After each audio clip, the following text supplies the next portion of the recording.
మురళీమోహన్ గారు. సార్ నమస్తే sir. Sir ప్రొడ్యూసర్గా చేస్తూనే 94లో ఒక తమిళ సినిమాని మీరు డిస్ట్రిబ్యూట్ చేశారు. సో ఆడవాళ్ళకు మాత్రమే అని.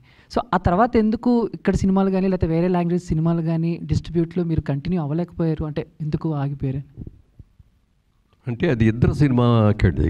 అంతకుముందు ఆ బ్యానర్లో చాలా అద్భుతమైన సినిమాలు వచ్చినాయి, చాలాసార్లు వచ్చినాయి. అవన్నీ కూడా మేము ట్రై చేసాం, మేము తీసుకోవడం కోసం తెలుగులో తీసుకొని డబ్ చేద్దామని. అవి దొరకాలి మాకు. తర్వాత ఒక రాజుసారి వెళ్ళి అడిగితే ఏమండి ఇన్నిసార్లు అడిగినా ఇవ్వలేదు ఏంటంటే, నెక్స్ట్ పిక్చర్ మీకు ముందు ఇవాళే నేను కమిట్ అవుతున్నానండి, మీకే ఇస్తానండి అని చెప్పి. సబ్జెక్ట్ ఏంటో మాకు తెలియదు, సినిమా మేమేం చూడలేదు, ఆల్బమ్ కూడా చూడలేదు. సినిమా ప్రేక్షకుడు ఎప్పుడు చూస్తాడో వాళ్ళతో పాటు మేము చూసాము. సినిమా అది ఏమైందంటే, సినిమా తీసినప్పుడు ఉన్న పరిస్థితులు వేరు, సినిమా రిలీజ్ అయ్యేటప్పుడు ఉన్న పరిస్థితులు వేరు. అది ఎంజీఆర్ గారు, కరుణానిధి గారి కథ మీద తీసిన సినిమా అది తర్వాత కొన్ని కట్ చేయాల్సి వచ్చింది అప్పుడున్న పొలిటికల్ ప్రెషర్స్తో. అవన్నీ చేయటం మూలంగా అది సక్సెస్ కాలేదు. But it's also very well made film.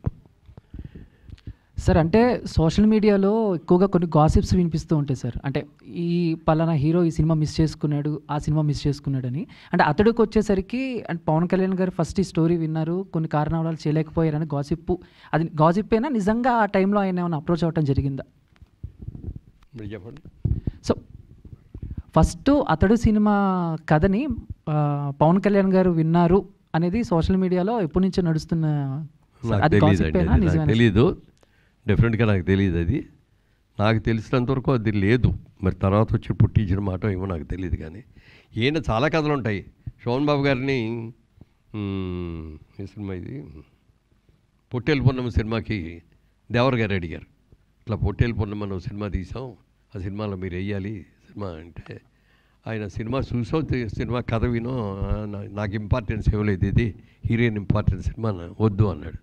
అనుకోకుండా అది నాకు వచ్చింది, పెద్ద హిట్ అయింది, సూపర్ హిట్ అయింది అది.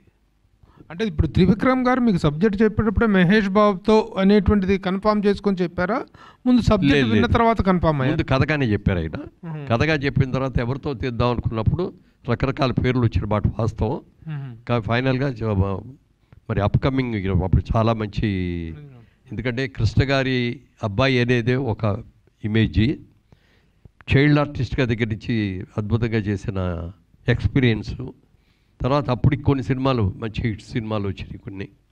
ఇవన్నిటితో చూసుకొని సినిమా బడ్జెట్ కూడా పెద్ద బడ్జెట్ సినిమా అవుతుంది కాబట్టి మహేష్ బాబుని పెట్టుకుంటే బాగుంటుంది అనే ఆలోచన మేము అందరం కలిసి కూర్చొని అనుకొని ఆ విధంగా మహేష్ బాబుని వెంటనే దొరికినాయండి డేట్లో. అప్పుడు వెంటనే ఇచ్చారు.